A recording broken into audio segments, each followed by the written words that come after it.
Yeni bir rapora göre iyi belgelenmiş toplama kampı sisteminin dışında iş gücü transferi yoluyla yoksulluğun azaltılması programı, Çin'deki Uygurlar ve diğer Türk halkları için zorunlu çalışmayı normalleştiriyor.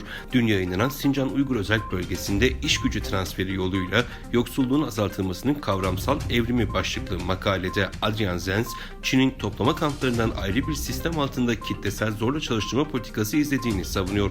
Raporu aynı zamanda bu devlet görevlendirmelerini reddeden Uygurların kamplara gönderildiğine dair ilk tanık ifadesini de sunuyor.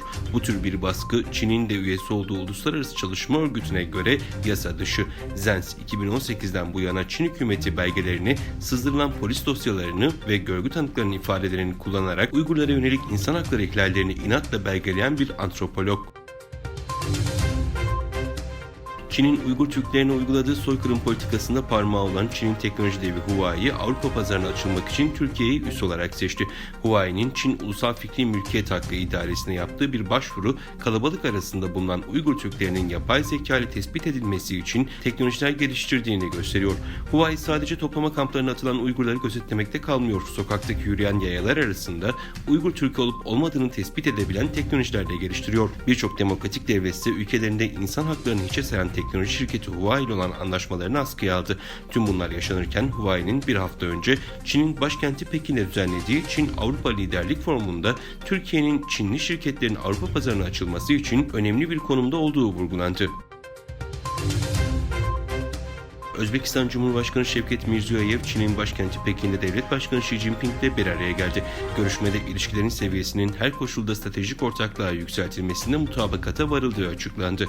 Xi ve Mirziyoyev, tek kuşak tek yol girişimi kapsamında bölgeler arası önemli bir ulaşım ve güzergahı olması öngörülen Çin-Kırgızistan-Özbekistan demiryolunun yapım çalışmalarının bir an önce başlatılmasının önemini vurguladı. Kırgızistan Cumhuriyeti Enerji Bakanı, Kırgız Cumhuriyeti Bakanlar Kurulu üyelerinin de bulunduğu yerel özel yönetimler başkanları ve üniversite rektörleri toplantısında ülkenin yenilenebilir enerji alanında gerçekleştireceği yeni projeleri açıkladı. Bakan, toplantıda gerçekleştirdiği konuşmasında Kırgızistan'da 6 rüzgar ve 9 güneş enerjisi santrali inşa edileceğini kaydetti. İsveç'in NATO üyeliği başvurusu Türkiye Büyük Millet Meclisi'nden geçtikten sonra Cumhurbaşkanı Recep Tayyip Erdoğan'ın imzasının ardından dün resmi gazetenin mükerrer sayısında yayımlandı. İsveç'in NATO üyelik süreci onayı, ABD Başkanı Joe Biden'ın kongrede etkili isimlere bir mektup göndererek Türkiye'ye F-16 savaş uçaklarının satışı için resmi bildirim sürecini başlatma yönündeki niyetini bildirmesinin ardından geldi. Hamas'ın askeri kanadı Kassam Tugayları sözcüsü yaptığı açıklamada Gazze şeridinde geçen hafta İsrail ordusuna ait 68 askeri aracı kısmen veya tamamen imha ettiklerini bildirdi.